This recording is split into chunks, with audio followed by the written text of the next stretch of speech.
मी जे जे काही प्रोजेक्ट फिल्मचे केले ते पण खूप सिलेक्टिव्ह आणि चांगली कामं, की नुसती हिरोईन रोल केलेले नाही आहेत. मी चांगल्या एक पात्र, एक काहीतरी मेसेज देणारं असेल किंवा अशी चांगली कामं चित्रपटांमध्ये केली आहेत. बट येस, गेल्या वर्षीचा एक पॅच असा होता माझ्यासाठी आणि तो प्रत्येक कलाकाराच्या आयुष्यात असतो. एक आपण म्हणू की एक स्ट्रगल पिरियड किंवा वाईट पॅच, वाईट काळ म्हणू शकतो.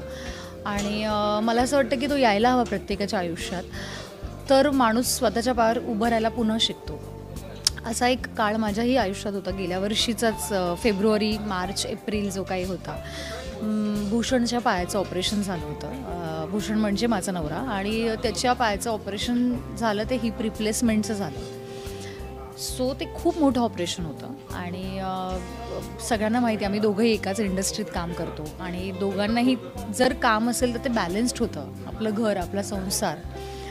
पण त्या काळात माझ्याकडे खूप सारं काही कामच नव्हतं खरं सांगायचं तर. आणि भूषणचं ऑपरेशन झाल्यामुळे तोही काहीतरी साधारण 5-6 महिने घरी होता. म्हणजे ऑपरेशनच्या आधीचे 1-2 महिने आणि ऑपरेशननंतरचे 3-1 महिने तो घरी होता. सो तो आयुष्यातला माझ्या सगळ्यात वाईट काळ होता. म्हणजे लिटरली मी काही लोकांना सांगितलं होतं की प्लीज मला काम द्या.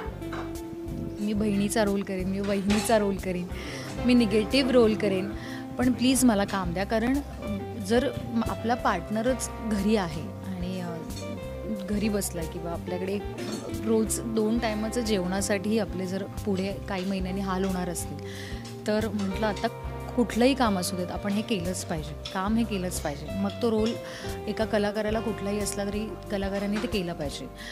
सो मी खूप लोकांना असे फोन करून सांगितलं होतं आणि त्या मधल्या काळात मला असा एक शो आला होता. मोठं चॅनल आहे, मी नाव नाही घेणार त्या चॅनलचं, पण चॅनलने मला फायनल केलं.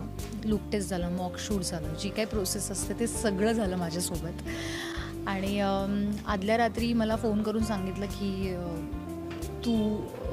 तुझ्यासोबत आम्ही काम नाही करत आहोत, आम्ही एक दुसरी हिरोईन कास्ट केली आहे त्या पात्रासाठी.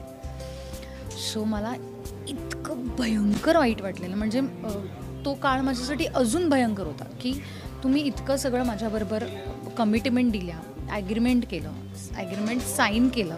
तुमच्यासाठी मी ॲमेझॉन मिनीची एक हिंदी वेबसिरीज सोडली त्या एका सिरियलसाठी. आणि सिरियसली मला गुजबम येतात हे सांगताना. आणि भूषणचं पायाचं ऑपरेशन झालं आहे घरात. इतका मोठा माझ्या घरी एक प्रॉब्लेम आहे आणि तो घरात म्हणजे तो काम करू शकत नव्हता त्या काळात. आणि मी खूप खचले होते त्यावेळेस. मी रडले नाही, भूषणसमोर रडले, मी माझ्या आई किंवा भावासमोर रडले नाही. पण तो खूप मला लागलं होतं ते मनाला. मग मला भूषण म्हणाला की ठीक आहे अक्षू, एक काम गेलं, दुसरं काम तुझ्याकडे गेलं. कदाचित तो रोल, ते पात्र तुझ्यासाठी नव्हतं.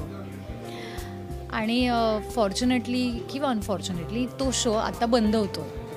तो शो बंद झाला. ज्या शोसाठी मला विचारलं, त्या शोमधून मला काढलं, दुसऱ्या हिरोईनला घेतलं, तो शो आता बंद होतो आहे. सो मला त्याच्याबद्दल खरं तर काही बोलायचं नाही आहे किंवा माझं काही मला खूप वाईट वाटलं होतं की मी जर त्याच्यासाठी करेक्ट होते त्या रोलसाठी, तर तुम्ही हे अचानक मला ऑल ऑफ सडन तुम्ही ही गोष्ट कशी काय सांगू शकता. सो मी ह्याबद्दल कधीच कुठे बोलले नव्हते. आज या इंटरव्ह्यू निमित्त मी बोलते आहे आणि मला कोणाबद्दल वाईट नाही बोलायचं आहे. ज्या मुलीला तुम्ही कास्ट केलं तिचं माझं काही प्रॉब्लेम नाही आहे किंवा ठीक आहे तिने छान काम केलं. हे जर